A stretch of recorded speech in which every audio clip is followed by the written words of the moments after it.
What's up, guys? Jason Noble here, and I'm heading to the gym as we speak, but I felt I needed to make this video. As most of you probably already know, the United States' run in the World Cup came to an end today. Now, I can't really help but make this, be somewhat upset about this game and not as happy. There's just nothing I can really do about that. But it is what it is. So the game actually was scoreless going into extra time, and the United States conceded an early goal, and Belgium ended up scoring again, making it 2-0. Then Julian Green gave us some hope, and we actually nearly mounted a comeback, and were nearly able to stage some sort of comeback to force penalties, but it just wasn't enough. So first off, gonna get this off my chest.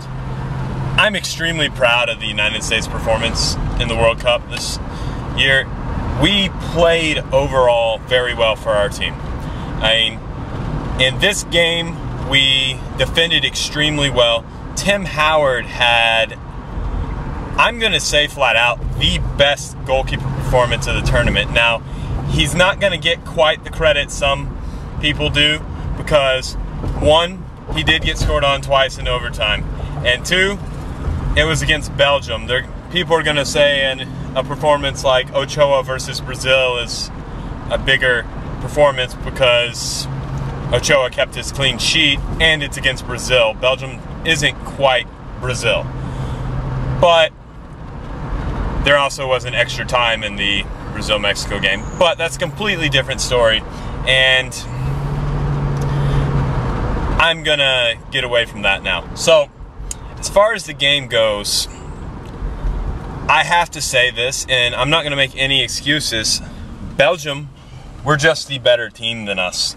There's really nothing else I can say about that, because for the large majority of the game, the United States was defending and the Belgians were attacking. Now, we defended well, and we actually made some very good counterattacking opportunities. I actually felt the first half that the Belgians didn't completely outplay us. They were slightly better, but it wasn't night and day. But as the second half drew on, and extra time even more so, it was quite clear that the Belgians were the superior team. So, as far as what I'm going to say about our performances, what needs to change, etc., etc., many people are making claims about players. There's been a lot of criticism of Michael Bradley. There's been the criticism of leaving Landon Donovan out of the roster, etc., etc. Well, I think most of that's a load of crap. I think Jurgen Klinsmann knows a lot more about football than any of you people complaining. But what I will have to say, and this really, the reason we lost at this stage, and the reason we lost at this stage in the previous tournament, is pretty simple. Right now, we do not have as good of players as the better teams in world football. We do not have as good of players as Belgium. We do not have as good of players as many countries, actually. What we have right now is a very hard-working and athletic team that will do everything they can to try to get a result in the game. And you know what? We did a great job with what we had, but when it comes down to these later stages in major competitions like the World Cup, you just need that something extra. And right now, it pains me to say it, but the United States does not have these world-class players. We just haven't produced anyone like that yet. And it's going to take producing higher-level footballers. Right now, we have probably as good of athletes as anyone else in the world. And I'm going to basically, I'm not sure if it's an exact quote because I can't remember exactly how Michael Bullock put it, but Michael Bullock was asked to write his headline, and he basically said that athletes alone weren't enough. And I think that sums it up perfectly, and it also sums up American soccer in general perfectly. Myself working as a youth soccer coach, I see so many players picked purely off their athletic abilities, their size, strength, speed, and agility. They're big, strong, and can run fast. Most coaches think they're amazing. We overlook things like technical skills, creativity, being able to see the game, and this is where the better teams in the world are beating us. We do not have these players.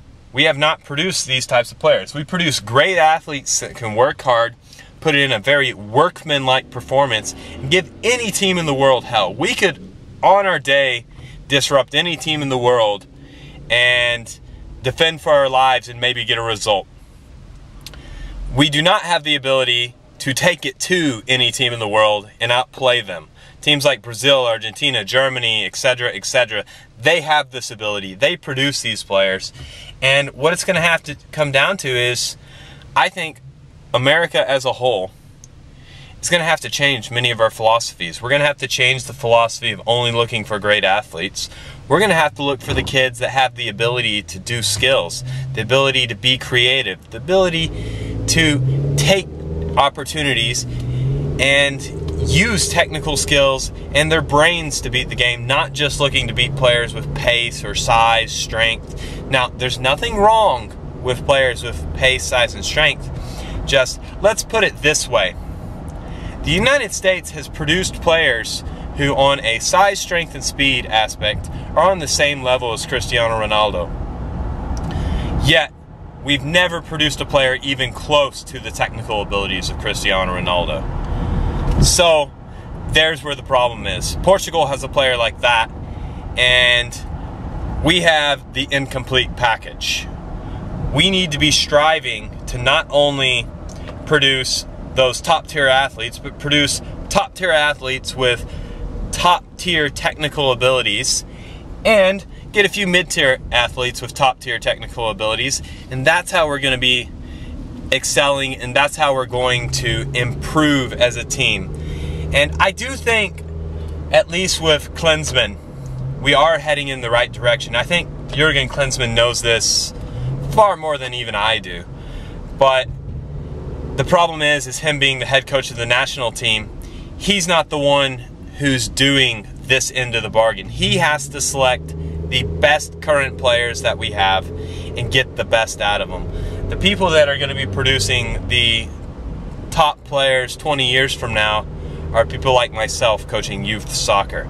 And we're the ones that have to start recognizing this, and we're the ones that have to give these players opportunity and let them learn how to play skillfully, let them learn how to play with creativity, and not just push people, only the fast, strong kids play, and the young, smaller kid with great skills, but he's smaller, oh, he doesn't get to play because every now and then he gets shoved off the ball. Really, what I think should happen in that situation is we should look at that smaller kid with great technical abilities and great decision making. We need to teach him how to be stronger and how to be more physical and put him into situations where he can succeed. We need to take those bigger, stronger kids, and we need to put them in situations where we need to teach them how to do the technical things. Alright guys, so this is turning into a bit of a rant, and I'm starting just to say stuff, so I'm going to end it here. I'm very, very proud at the USA men's national team. We gave it the best we could, and unfortunately on the day it wasn't enough, and I'm still enjoying this World Cup. It's still been very enjoyable, and I'm still going to enjoy it even now that my team is out. Alright guys, that's all I have to say for today. Hope you guys enjoyed the video. Hope you guys are enjoying the World Cup, and keep watching. Peace.